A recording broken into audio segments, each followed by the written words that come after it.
أعوذ بالله من الشيطان الرجيم.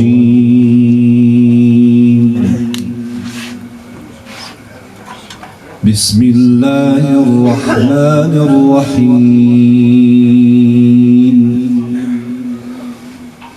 تقبل مني إنك أنت السميع العليم. فلما وضعتها قالت رب إني وضعتها أنثى والله أعلم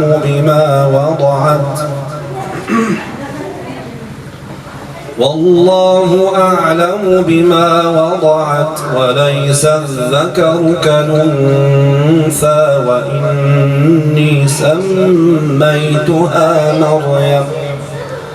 وإني سميتها مريم وإني أعيذها بك وذريتها من الشيطان الرجيم.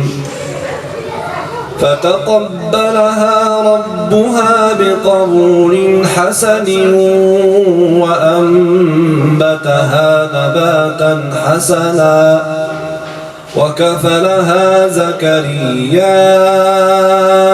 كلما دخل عليها زكرياء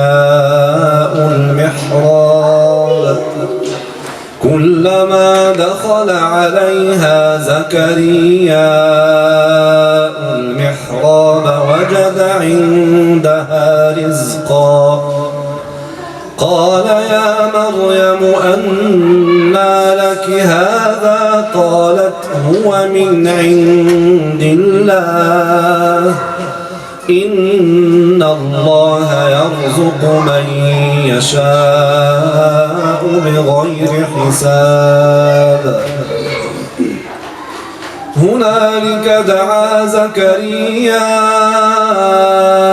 ربه قال رب هب لي من لدنك ذرية طيبة إنك سميع الدعاء.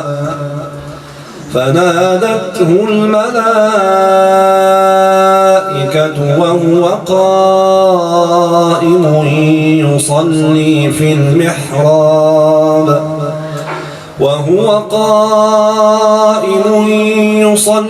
في المحراب أن الله يبشرك بيحيى مصدقا بكلمة من الله وسيدا وحصورا ونبيا من الصالحين. قال رب أنى يكون لي غلام وقد بلغني الكبر وامرأتي عاقر. قال كذلك الله يفعل ما يشاء. قال رب اجعل لي آية. قال آيتك ألا تكلم الناس 3 أيام إلا رمزا واذكر ربك كثيرا وسبح بالعشي والإبكار. وإذ قالت الملائكة يا مريم إن الله اصطفاك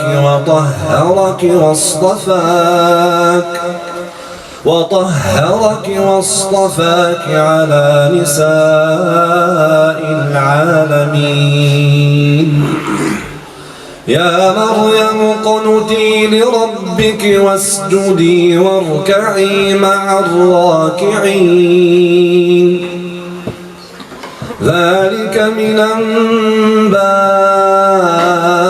الغيب نوحيه إليك وما كنت لديهم إذ يلقون أقلامهم أيهم يكفل مريم وما كنت لديهم إذ يختصمون إذ قالت الملائكة يا مريم إن الله يبشرك بكلمة منه اسمه المسيح عيسى بن مريم وجيها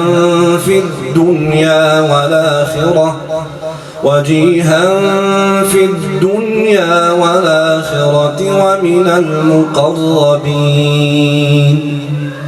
ويكلم الناس في المهد وكهلا ومن الصالحين قالت رب أنى يكون لي ولد ولم يمسسني بشر قال كذلك الله يخلق ما يشاء ويعلمه الكتاب والحكمة والتوراة والإنجيل ورسولا إلى بني إسرائيل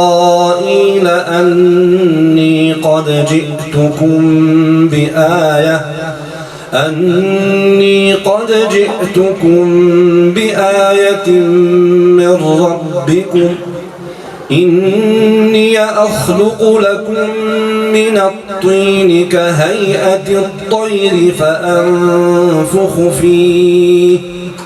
فأنفخ فيه فيكون طائرا بإذن الله وأبرئ الأكمه والأبرص وأحيي الموتى بإذن الله وأنبئكم بما تأكلون وما تدخرون في بيوتكم إن في ذلك لآية لكم إن كنتم مؤمنين إن في ذلك لآية لكم إن